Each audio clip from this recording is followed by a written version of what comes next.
Hello everyone, I am Shefali. I welcome you all in your accountancy class.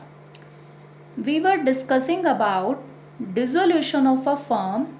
Today we will continue our topic and discuss a situation where before preparing realization account you have to do some more work.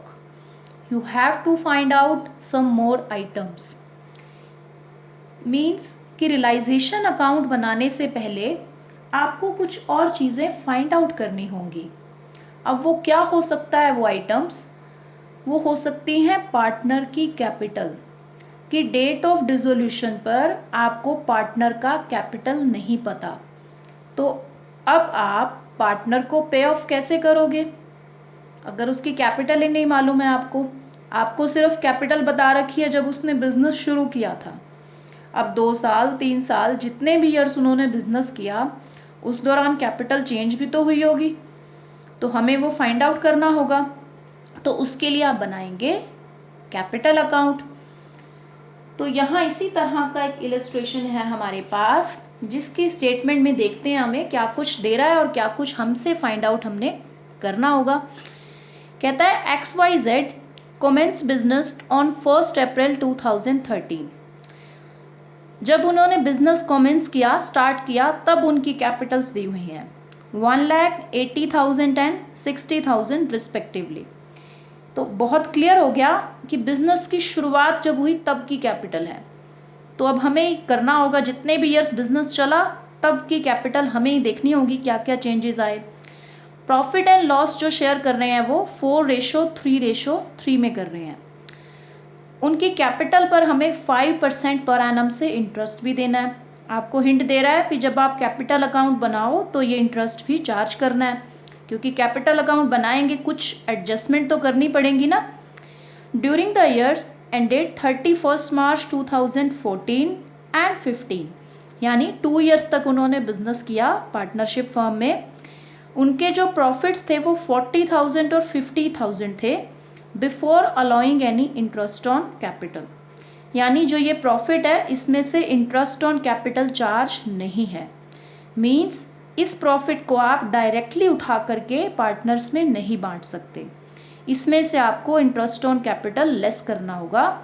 वो आप कब less कर पाओगे? जब आप calculate करोगे कि बनता कितना है इंटरेस्ट ऑन कैपिटल. तो ये छोटी छोटी बातें हैं जो आपको ध्यान में रखनी है. कई बार हम सीधा उठाते हैं प्रॉफिट और बांट देते हैं. ये भी तो देखो ना, इसमें से इंटरेस्ट ऑन कैपिटल यानी एप्रोप्रिएशन चार्ज नहीं है. तो कैलकुलेट करना है, इंटरेस्ट जितना बनेगा वो माइनस कर देंगे इसमें से, बाकी का बचा हुआ प्रॉफिट पार्टनर ले जाएंगे. ड्राइंग जो है वो हर पार्टनर की 10,000 पर ईयर थी. ड्राइंग्स भी चार्ज कर लेंगे. अब आपको बोल रहा है कि 31 मार्च 2015 को फर्म जो है वो डिसॉल्व हो गई. क्रेडिटर्स जो इस डेट पर थे वो 24,000 के थे डिसोल्यूशन की डेट पर, यानी बैलेंस शीट मिसिंग है. एसेट्स का रियलाइज्ड वैल्यू बता रखा है कि एसेट सेल कितने में हुई. एसेट की बुक वैल्यू नहीं बताई. इट मीन्स कि बैलेंस शीट बना करके हमें एसेट की बुक वैल्यू निकालनी होगी. लेकिन बैलेंस शीट में से एसेट्स को निकालने के लिए पहले बैलेंस शीट की लाइबिलिटी साइड की आइटम्स पूरी मेरे पास होनी चाहिए. तो कैपिटल चाहिए ना मुझे 2015 वाले ईयर की.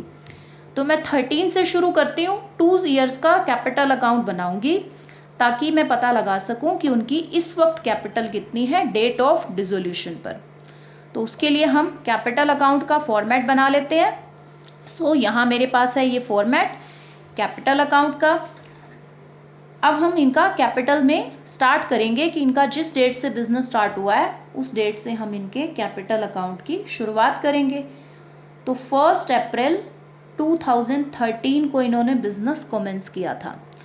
तो उस डेट को जो है इन्होंने बिजनेस में जो भी पैसा लगाया वो इनके कैपिटल अकाउंट में एंट्री कर दो. अब बैलेंस तो लिख नहीं सकते आप, बिजनेस शुरू हो रहा है तो अभी कैपिटल तो नई इंट्रोड्यूस हुई है बाय बैंक अकाउंट. कैपिटल इनकी नई जो कैपिटल बता रखी है आपको वो है 1,80,000 एंड 60,000 रुपीज़. ये इन्होंने मेंशन की हुई है कैपिटल. अब आपको जो है वो बाकी सब चीज़ें करनी है, यानी ईयर के एंड में इनको दे दो 5% से इंटरेस्ट ऑन कैपिटल। 2014 हो जाएगा ना, एक साल आपका पूरा ईयर अकाउंटिंग ईयर लेने के बाद। तो बाय इंटरेस्ट ऑन कैपिटल, अब इंटरेस्ट ऑन कैपिटल देना है आपने 5% से। तो 5% से बन जाएगा 1 लाख का 5% 5000, 80,000 का 4000 एंड 60 का 3000 रुपीज़। अब आ जाते हैं डेबिट साइड पे। ईयर के एंड में हमने ड्राइंग्स की एंट्री करनी है, क्योंकि ड्राइंग उन्होंने सभी ने जो है वो 10,000 की है। तो by two drawings account 10,000 and 10,000 rupees. अब आपने बांटना है प्रॉफिट। उसने कहा था कि 2014 जो ईयर था उसका प्रॉफिट 40,000 है, लेकिन मैंने इंटरेस्ट ऑन कैपिटल उसमें से चार्ज नहीं किया है, तो हम कर देते हैं चार्ज। टोटल कितना इंटरेस्ट ऑन कैपिटल बन रहा है? 5 + 4 9 + 3 12,000 का। 40,000 के प्रॉफिट में से 12,000 का इंटरेस्ट ऑन कैपिटल हटा दो, बाकी का जो प्रॉफिट है यानी 28,000 रुपीज़, उसको जो है वो डिस्ट्रीब्यूट कर दो 4:3:3 में। तो इनके हिस्से में जो प्रॉफिट आने वाला है वो इनका 28,000 का इस रेशो में डिवीज़न है, जो कि बनने वाला है 11,200, 8,400 और 8,400। ये इनका प्रॉफिट है, इनके इंडिविजुअली जो हिस्से में आया। अब आपको करना है इसका टोटल, क्योंकि क्रेडिट साइड दिख ही रहा है हमें कि क्रेडिट साइड ही बड़ी आने वाली है, डेबिट साइड में आइटम सिर्फ ड्राइंग है। तो इसका टोटल कर दो 1,16,200 और इस साइड का टोटल मिलेगा आपको 92,400 और यहाँ आपको मिलेगा टोटल 71,400। अब डेबिट साइड में बस 10,000 ही माइनस होंगे, बिकॉज और कोई आइटम है नहीं। बैलेंसिंग करनी है, आपको पता ही है हमें बैलेंसिंग कैसे करते हैं। बैलेंस कैरेट डाउन, जितना आपका टोटल आया है 10,000 माइनस कर दो, 1,16,200, 82,400, 61,400, ये आपका टोटल आ जाएगा बैलेंसिंग करने से। यानी इनकी जो आपकी कैपिटल बनेगी अगले साल की ओपनिंग वो बनेगी जो मैंने अभी बैलेंस ऊपर राइट किए हैं। यहाँ टोटल कर देती हूँ, दोनों साइड से बराबर हो गया आपका। अब आप अपना नया ईयर यानी 1 अप्रैल 2014 को बैलेंस उतारो कैपिटल का। तो आपका इस बार जो बैलेंस है वो वही जो पिछले साल हमने कैरेट डाउन किया था उसको हम इस साल ब्रॉट डाउन कर देंगे। 1,06,200, 82,400, 61,400 रुपीज़। अब सेम बात 5% से इंटरेस्ट ऑन कैपिटल देना है, इस साल की जो ओपनिंग है उसके ऊपर देना है। इस साल की ओपनिंग मेरे सामने है, तो मैं 5% से 31 मार्च 2015 को इन्हें इंटरेस्ट ऑन कैपिटल दे दूंगी। इंटरेस्ट ऑन कैपिटल 5% से दोगे आप, कैलकुलेट करोगे बनेगा 5,310, 4,120 एंड 3,070 रुपीज़। ये इनका बनेगा इंटरेस्ट ऑन कैपिटल। और पिछले साल की तरह इस साल भी उनकी दोनों साल की ड्राइंग्स जो थी वो आपने मेंशन करनी है। तो इस साल की ड्राइंग्स भी ले लो, 2 ड्राइंग्स 10,000, 10,000 एंड 10,000 रुपीज़। अब जो इस साल का प्रॉफिट है वो 50,000 रुपीज़ है। तो अब 50,000 के प्रॉफिट में से अगर मैं इंटरेस्ट ऑन कैपिटल जो है वो माइनस करूंगी तभी मैं उस प्रॉफिट को डिस्ट्रीब्यूट कर पाऊंगी। तो 50,000 में से टोटल इस बार आपने ये जो तीनों पार्टनर्स को इंटरेस्ट ऑन कैपिटल बांटा है वो है 12,500 रुपीज़। इन तीनों को प्लस कर लो, 12,500 रुपीज़। तो अब बाकी का बचा आपके पास प्रॉफिट बांटने के लिए by profit and loss appropriation account 37,500 बच गए, क्योंकि 50 में से इतना तो आपने इंटरेस्ट ऑन कैपिटल बांट दिया। इसको 4:3:3 में बांटना है। तो पार्टनर्स के हिस्से में जो आने वाला है वो होगा 15,000, 11,250 एंड 11,250। अब कर दोगे आप टोटल इनका। क्रेडिट साइड का मैं टोटल करूंगी, जो मेरे पास क्रेडिट साइड का टोटल होगा वो ही मेरा जो है वो इधर से बैलेंसिंग करने के काम में आएगा मुझे। तो यहाँ टोटल करोगे आप 1,26,510 रुपीज़। देन 82 प्लस 4,120, 11,250, टोटल करेंगे 97,770। नेक्स्ट का तीनों आपके फिगर्स को टोटल करोगे 75,720। अब इसमें से आपने 10,000 लेस करके इनकी कर देनी है balancing, to balance carried down. तो जितना भी आपका ये टोटल आया उसमें से 10,000 कम कर दो, क्योंकि ड्राइंग्स के नाम पे पड़े हैं ना ऊपर डेबिट साइड में।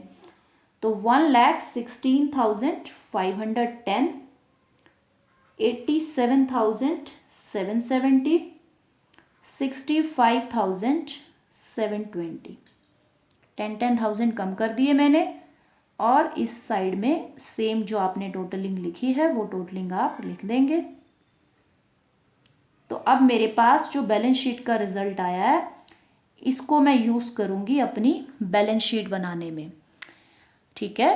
क्योंकि बैलेंस शीट में कैपिटल मैं यूज़ करूँगी तभी मैं एसेट साइड में से सन्ड्री एसेट्स का बुक वैल्यू निकाल पाऊँगी। तो यहाँ हम बनाएंगे बैलेंस शीट।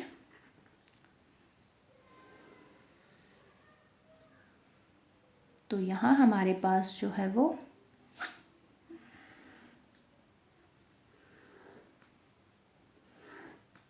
ये है आपके पास लाइबिलिटीज साइड और ये आपका एसेट्स हो गया, दैट इज़ फॉर अमाउंट। तो अब आपके पास उसने कहा है कि डेट ऑफ डिसोल्यूशन पर आपका पास जो क्रेडिटर्स थे वो थे 24,000 रुपीज़ के।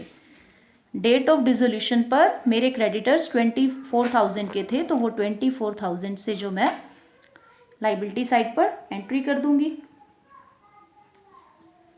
24,000।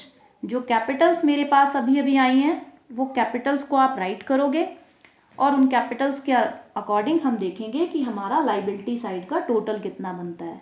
एक्स वाई जेड तीनों की कैपिटल को राइट कर दो। 1,16,510, 87,770, 65,720। टोटल करोगे इसको तो टोटल जो कैपिटल बनेगी तीनों की कंबाइंड वो बनेगी 2,70,000। अब आपको बस लाइबिलिटी साइड का टोटल करना है और कोई लोन अमाउंट वगैरह आपको दिया नहीं हुआ तो आपका टोटल बनेगा 2,94,000। यही आपकी सन्ड्री एसेट्स हैं, क्योंकि एसेट और लाइबिलिटी साइड का टोटल होता है बराबर। एसेट्स मुझे गिवन नहीं है तो जो लाइबिलिटी साइड का मेरा टोटल आएगा वही मेरा एसेट्स है। तो अब मेरे पास एसेट्स की बुक वैल्यू आ चुकी है, इसको मैंने यूज़ करना है और इसको यूज़ करते हुए मैंने रियलाइजेशन अकाउंट का आगे का प्रोसीजर चलाना है। तो let's prepare realisation account. Realisation account का स्टार्ट करते हैं। अब सिंपल सम जैसे पहले चलता आया है सेम उसी तरह से चलाना है हमें सम को, कि रियलाइजेशन अकाउंट में एसेट ट्रांसफ़र होंगी और लाइबिलिटीज़ भी ट्रांसफ़र होंगी। तो यहाँ डेबिट साइड में एसेट्स को ट्रांसफ़र कर दो to sundry assets 2,94,000 rupees assets मैंने ट्रांसफ़र कर दी। लाइबिलिटीज़ के नाम पे मेरे पास इन्होंने मुझे क्रेडिटर्स बताए हैं, तो क्रेडिटर्स मेरे हैं 24,000 के, वो ट्रांसफ़र कर दिए मैंने। अब आपको ये देखना है कि हमने क्या कुछ पेमेंट्स और की हैं, तो इसके बाद अब आपको क्रेडिटर्स तो पे ऑफ करने ही हैं। अगर तो बता दे कितने के पे ऑफ कर रहे हो तो उतने से, वरना फुल कर दोगे। तो कुछ नहीं कह रहे हैं तो टू बैंक से हमने क्रेडिटर्स को 24,000 से पे ऑफ कर दिया। एसेट्स के लिए कह रहा था कि आपको जो है वो 2,60,000 रुपीज़ रियलाइज़ हुए हैं। तो मैंने लिख दिया। अब मैं देख लेती हूँ कि मेरे को जो है वो कितना प्रॉफिट लॉस हो रहा है। यहाँ का टोटल आ रहा है आपके पास 284 और इस साइड का जो टोटल है आपके पास वो हम देखते हैं 294 प्लस 24 है हमारे पास। तो 3,18,000 आपका डेबिट साइड का टोटल आ रहा है। डेबिट साइड बड़ी हो गई, इट मीन्स आपको जो है वो लॉस हो रहा है। तो बाय लॉस ट्रांसफर, तो आपके तीनों पार्टनर्स को जो भी उनका रेशो था 4:3, रेशो 3 में ट्रांसफ़र करोगे लॉस को। तो यहाँ पर टोटल 34,000 का लॉस है, जिसको हम डिवाइड करेंगे इनके रेशो में, जो बनेगा 13,600, 10,200 एंड 10,200। टोटल 34,000 का लॉस ट्रांसफ़र और दोनों तरफ आपका ये इक्विवेलेंट आप राइट कर दोगे। अब ये रियलाइजेशन अकाउंट पूरा हुआ, लॉस ट्रांसफ़र हो गए। अब अगेन कैपिटल अकाउंट बनेंगे, ऐसा नहीं है कि पहले बन गया तो अब नहीं बनाना। अब बनेंगे इनके बैलेंस क्लियर करने के लिए कि भाई इनको पूरी की पूरी जो है वो पेमेंट्स को करके ख़त्म करना है अब हमें। तो हमें XYZ इनकी जो है वो सारी की सारी पेमेंट को करके सारा अपना डिसॉल्व करना है फॉर्म को। XYZ। अब आपके पास डेट ऑफ डिसोल्यूशन की कैपिटल है, उसको आपने ब्रॉट डाउन करना है। बस जो आपने बैलेंस शीट में लिखी थी वही की वही कैपिटल को आप यहाँ राइट कर दोगे। 87,770, 65,720। अब इनके हिस्से का जो लॉस है उसकी एंट्री कर दो टू रियलाइजेशन अकाउंट। तो रियलाइजेशन अकाउंट में लॉस की एंट्री जो है हमने जो भी की थी वही यहाँ हमने राइट करनी है। और कुछ देख लो, रियलाइजेशन के थ्रू किसी पार्टनर ने कोई एसेट या कुछ और लाइबिलिटी को टेक ओवर किया है, देन उसकी एंट्री करेंगे। अदरवाइज बस इनका लॉस का अमाउंट जो है वो कट करके बाकी का जो है हमने इनको पेमेंट कर देना है, टू कैश या टू बैंक के थ्रू। अगर हमने बैंक अकाउंट के थ्रू करा पहले तो अब भी टू बैंक के थ्रू कर देते हैं हम लोग। तो जो है लॉस का अमाउंट काटो, बाकी का पेमेंट कर दो। तो बैलेंसिंग करो 1,02,910 रुपीज़। इसका बनेगा वाई का 77,570 एंड 55,520। टोटल करेंगे, कैपिटल इनकी जो है वो क्लोज हो गया कैपिटल अकाउंट, क्योंकि सारी पेमेंट कर दी ना बचे हुए अमाउंट की। तो बस अब इसको जो है वो राइट करके क्लोजिंग की फॉर्म में ले आओ। 16,510, 87,770, 65,720। बस इतना ही पूछा था। इस बार आपसे बैंक अकाउंट पूछा नहीं है तो आपको बनाना नहीं है। बनाना होता तो आप बनाएंगे और देखेंगे कि दोनों साइड इक्वल आ रहे हैं या नहीं। That's all for today. Thank you so much.